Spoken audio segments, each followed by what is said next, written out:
The Inquiring Minds email this week kind of asked the question, what have you created lately? And it alluded to the fact that we're creating all the time. But who's doing the creating? You know, when you breathe, you create carbon dioxide in the air. But that's not a conscious creation. It goes back to the old analogy that I gave a couple weeks ago. Who's driving the bus? Who's doing the creating? Is it your subconscious and your habits? What kind of a Sunday are you consciously creating today? Or are you turning it over to the usual driver that will create a Sunday just like last week and the week before and the week before? Or are you going to create something a little different? Are you going to take a little bit different route today? Travel a road maybe you haven't traveled before. Maybe wind up in a place maybe you haven't been before. Maybe you'll discover something you haven't been aware of before.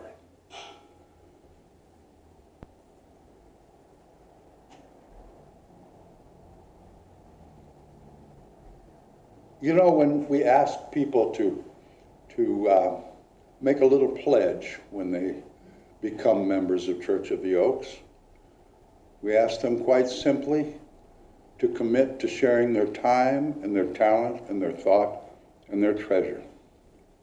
Not necessarily with Church of the Oaks, with the universe. Well, this creative process that all of us have the ability to do, conscious creative process, that's one of those gifts. Your time, your talent, your thought, and your treasure. So many times we get so focused on what can I create for me? And as I mentioned last week or the week before, when we focus ourselves on ourselves, that kind of diverts our energy and our consciousness away from the whole and kind of maybe blocks a lot of the abundance that the universe might share with us because we're so incensed on creating what I want when I want it. I wonder if we thought about our creative process as a tithe to the universe. What if a certain amount of our conscious creativity we focused on the good of the whole? What would help the universe? The crisis wranglers. We're focusing our creativity, our time, our talent, and our thought, and our treasure on someone outside of ourselves, on the greater good.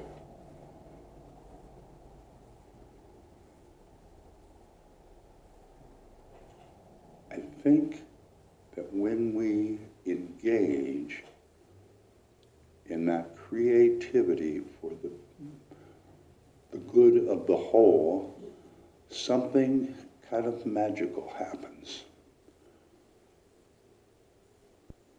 When we create for ourselves, we have a certain amount of power, a certain amount of imagination, a certain amount of energy, a certain amount of wisdom that can quite probably have a very desirable result. But when we open that expanse, that vision up to the good of the whole, the gates of our supply open up as well. And the abundance of all things, of wisdom, of courage, of wherewithal, of energy, of imagination, they expand as well because we're including the whole universe in this creative process.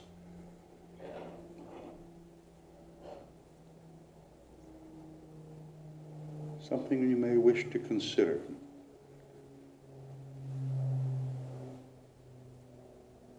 There's something else that we do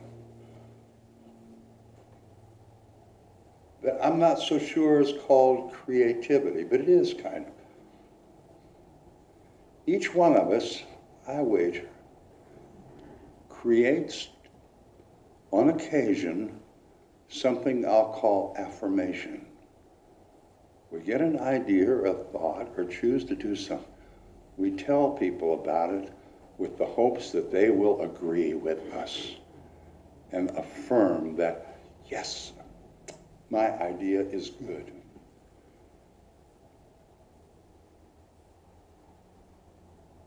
Is it? Have we created something, or are we just looking for affirmation? There's something else that each one of us human beings kind of has a knack for. My mom used to call it nibby-nosing. We all kind of get involved in other people's business. We can't help ourselves. It's just... And I've thought, why do we do this?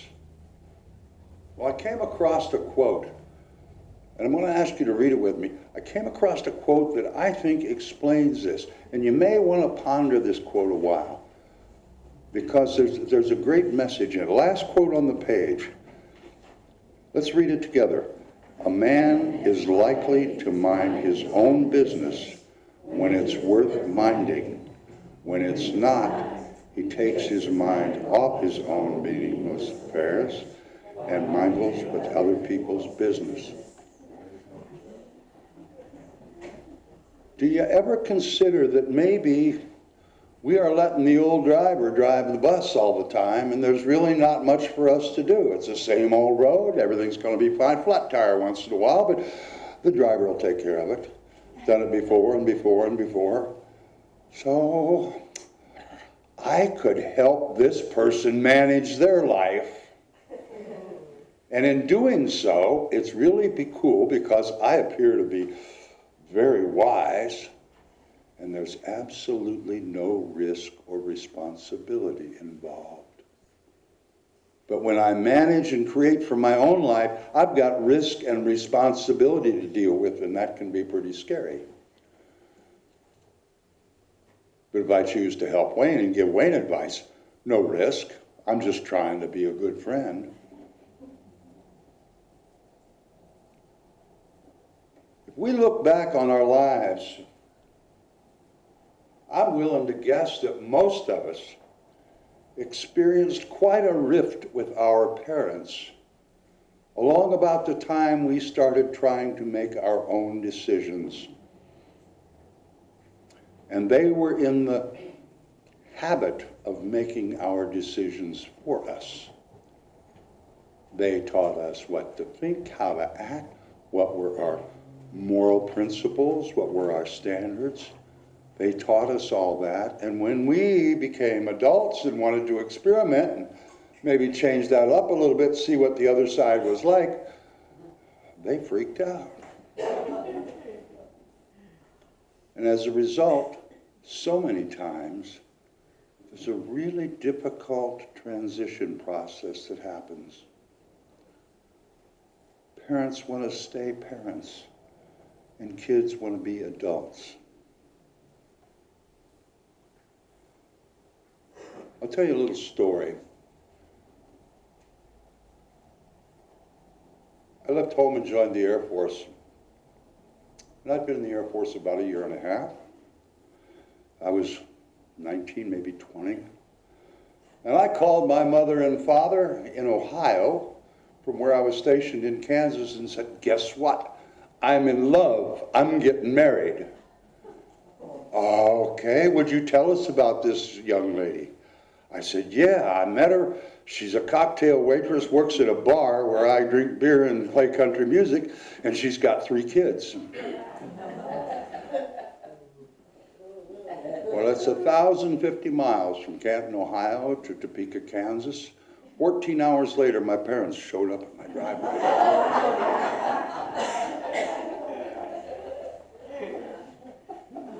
Their poor little child was fixed to men and married one of those bar gals looking for a sugar daddy. My mother went on a rampage, got out of the car, didn't even close the door, and she was already cackling. All of her morality and it went on and on and on and on. But my father,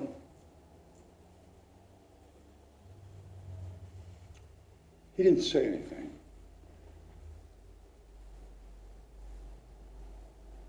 And finally I said, let's go have a cigarette, Dad. So we walked over and I said, you haven't said anything.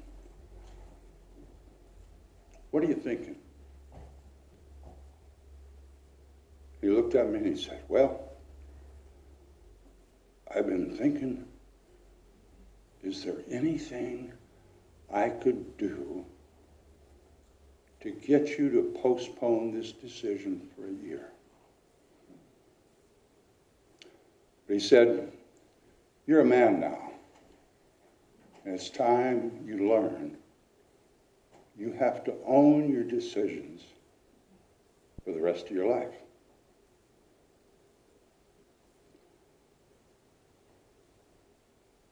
So starting today,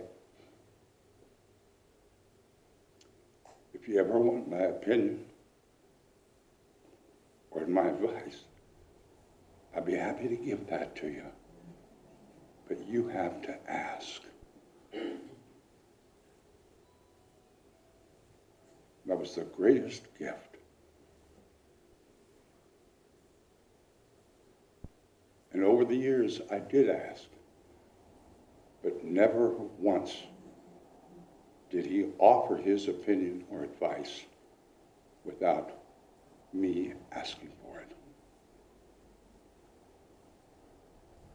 I think that's a really profound concept. Our friends, our family, each one of us is responsible for our decisions.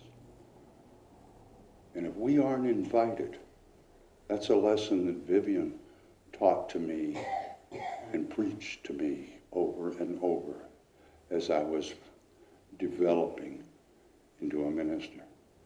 Said, you're a minister, you have to allow people to know you're here, but you do not go unless you are invited. You do not invade in their space unless you are invited. My father never once in 30 years gave me his opinion or advice without me asking for it. Now, he did ask questions. From time to time, he would say, whatever possessed you to do that? And I answered him with wisdom that he taught me from a very young age. I said, well, Dad, you told me over and over there ain't no sense being ignorant unless you let it show.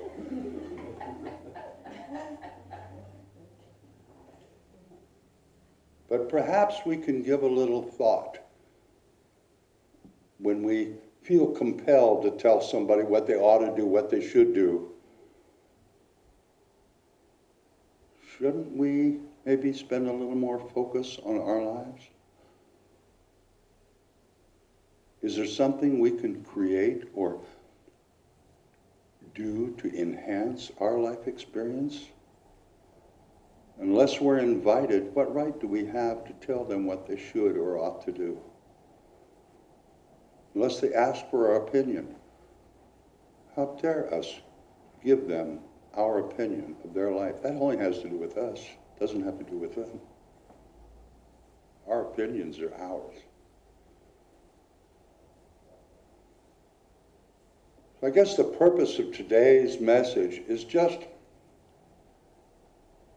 maybe be conscious of spending a little more time of consciously creating the things, actions, and thoughts and practices in our lives, instead of letting our subconscious and our habits create today and tomorrow. Because when we let the subconscious and the habit create today and tomorrow, it'll be just like yesterday, last week, last year. We have the power to create a new day every morning. And when we include the rest of the universe in that creative process, in that vision, the source from where we get our imagination and our courage and our wisdom just opens up bigger and bigger. And the bigger scope we take of things, the more abundance of all of those wonderful gifts are available to us.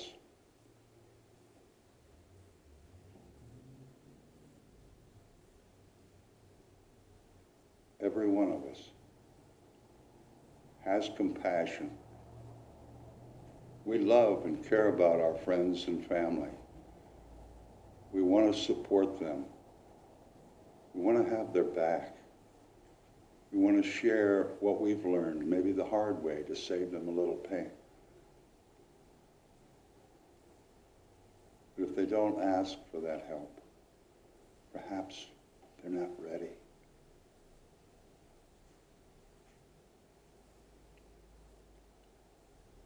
You will know. As you look at the universe, and you look at your friends and your families, and with the greater good of all of that in your focus, you will be given the divine wisdom to know when and what to say, the wisdom to know when to keep your mouth shut, the wisdom to know, reach out and hug like there's no tomorrow.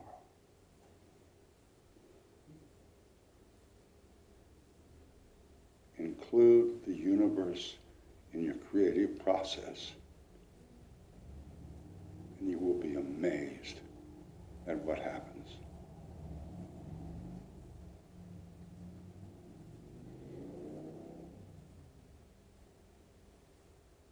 We're going to sing a song now called Haste Ye Back. It's an old Irish song, and I think it's one of my favorites. Let's all stand and sing Haste Ye Back.